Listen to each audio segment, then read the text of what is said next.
Formatting with borders and shading. The borders and shading buttons have memory. That is, the button face displays the last choice you made. Here, you can see that the Borders button face displays the default bottom border.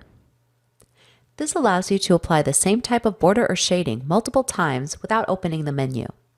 Clicking the Borders menu button displays a menu of border options. The Borders and Shading command at the bottom of the menu opens the Borders and Shading dialog box. Let's review the features available in the Borders tab.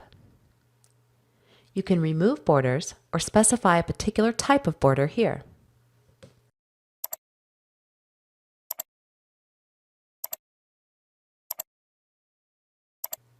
You can specify the style, color, and width of the border lines here.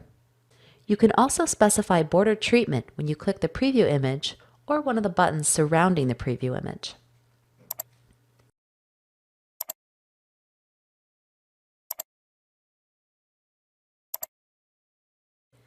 Clicking a second time removes that border choice.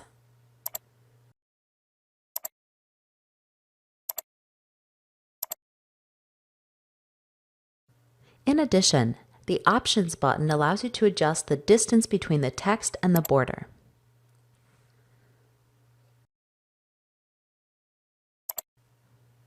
Now let's review the shading page. You click the Fill Color drop-down menu to display a gallery of color choices. Theme and standard colors are available. Click one of the squares to specify your shading color, and you'll be able to preview your choice here.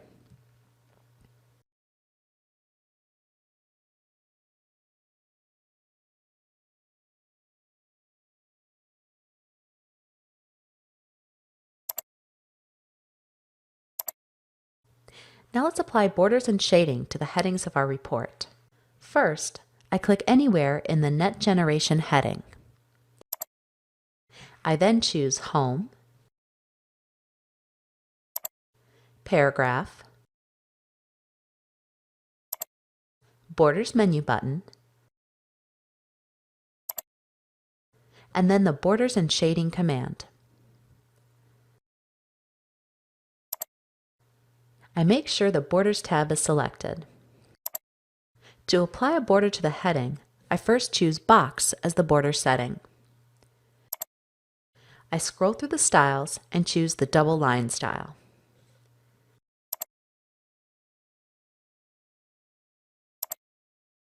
Then I choose 3¼ point from the Width menu. Notice that my choices are reflected here in the preview section.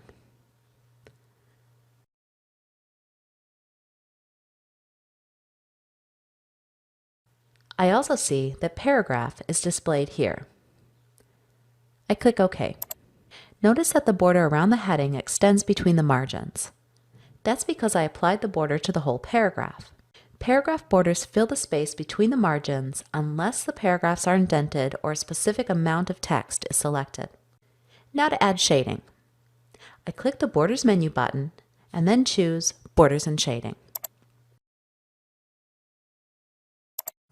I click the Shading tab. Here, I click the Fill drop-down menu to see my color choices. I pick this gray shade.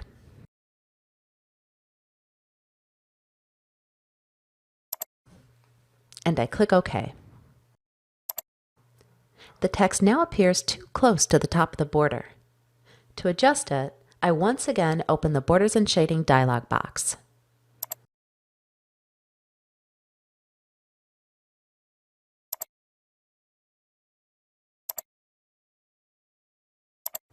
And here, I click Options.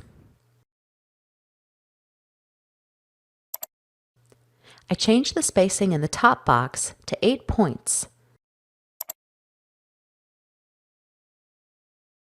Then click OK twice to close the dialog boxes. Now that I have the settings I like on this first heading, I can use the Format Painter to copy the heading formats. I make sure the insertion point is still in the Net Generation heading, and in the Clipboard group on the Home tab, I double-click the Format Painter. Double-clicking keeps the Format Painter turned on. Notice that the insertion point has changed to a paintbrush. Now I simply select the other headings to apply the same format to them.